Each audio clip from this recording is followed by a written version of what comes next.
नमस्कार, आप देख रहे हैं मिरर मीडिया और मैं हूं आपके साथ प्रिया पांडे। धनबाद में भारतीय राष्ट्रीय कांग्रेस का 140वां स्थापना दिवस मनाया गया।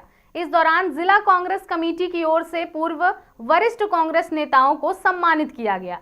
कार्यक्रम में बेरमो विधायक जयमंगल सिंह विशेष रूप से मौजूद रहे। कार्यक्रम की शुरुआत कांग्रेस के वरिष्ठ नेताओं की तस्वीर पर माल्यार्पण कर की गई।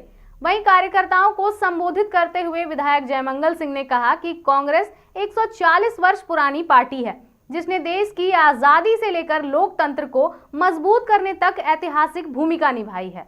उन्होंने कार्यकर्ताओं से संगठन को बूथ स्तर तक मजबूत करने और आम जनता के मुद्दों को सड़क से लेकर सदन तक मजबूती से उठाने का आह्वान किया। मीडिया से बातचीत में उन्होंने कहा कि धनबाद जिला कांग्रेस को जल्द ही स्थायी कार्यालय मिलेगा, जिसके लिए प्रदेश नेतृत्व से सहमति बन चुकी है। उन्होंने केंद्र सरकार पर निशाना साधते हुए कहा कि महात्मा गांधी पूरे देश के राष्ट्रपिता हैं और उनके नाम से राजनीति नहीं होनी चाहिए। कार्यक्रम में बड़ी संख्या में कांग्रेस कार्यकर्ता और पदाधिकारी मौजूद रहे। देखिए, आज कांग्रेस का हम लोग 140वां स्थापना दिवस मना रहे हैं और बस ये कांग्रेस का स्थापना दिवस नहीं है, ये हिंदुस्तान की आज़ादी की जो नींव रखी गई थी, जो सोच के आधार पर हम लोग ने आज़ादी की लड़ाई को आरंभ किया था, उस सोच की स्थापना दिवस। जब हम हिंदुस्तान में अंग्रेजों से लड़ रहे थे, मुगलों से लड़ रहे थे, और तब जाकर हिंदुस्तान में एकता के आधार पर हम लोग ने हिंदुस्तान को आज़ादी दिलाई थी, उसकी स्थापना का आज दिन। हर जाति, हर धर्म, हर मजहब के लोगों को एक साथ रखना और हिंदुस्तानी कहलाना, उसकी स्थापना का दिन।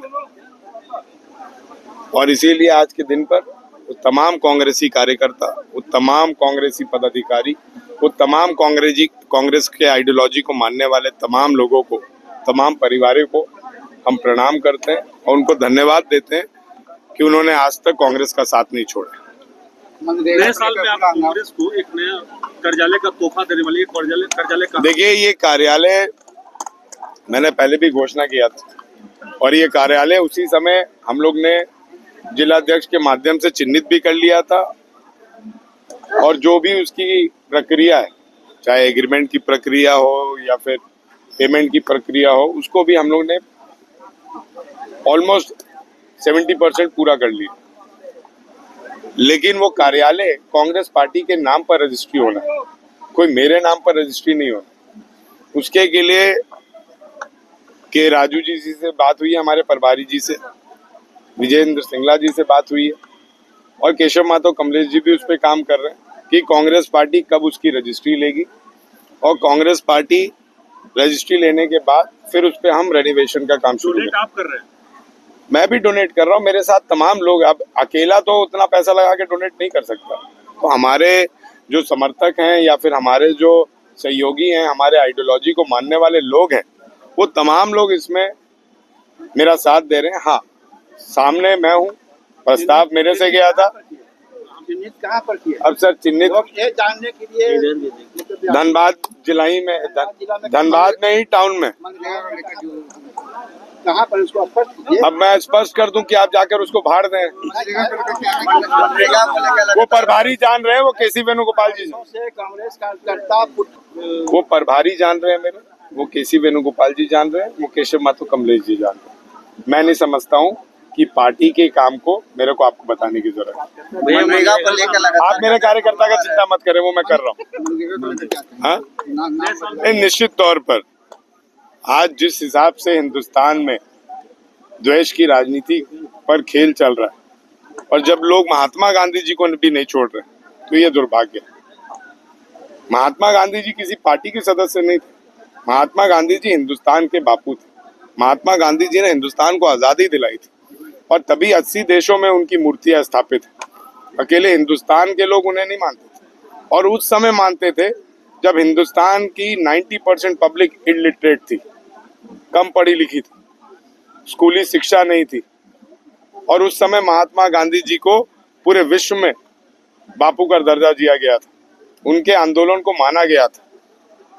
और अगर आप प्रधानमंत्री जी का वो भाषण याद रखें जब वो संसद भवन में खड़े होकर बोल रहे थे कि मनरेगा जो है आपकी विफलतियों का धरोहर है, इसे हम बंद नहीं करेंगे, इसे संभाल के रखेंगे, और 70 साल के बाद भी गड्ढा खोद रहा है हिंदुस्तान, यह आपकी फेलियर का नतीजा है।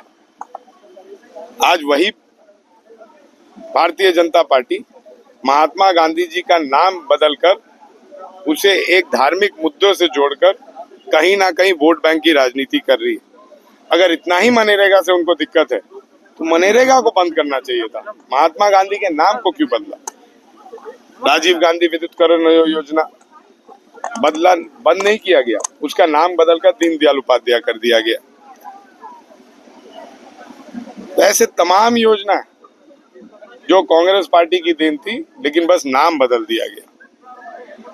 तो इसलिए मैं समझता हूं कि राजनीति में कम से कम पूर्वजों को याद करके, चाहे वो पूर्वज किसी भी पॉलिटिकल पार्टी के, अगर देश के आजादी में और आंदोलन में उन्होंने लड़ाई लड़ी है तो हम सबको उसे सम्मान देना चाहिए। बांग्लादेश में जिस तरह का अल्पसंख्यकों पर हमला हो रहा है, इसको लेकर अभी तक कांग्रेस से देखिए, बात अल्पसंख्यकों की नहीं है।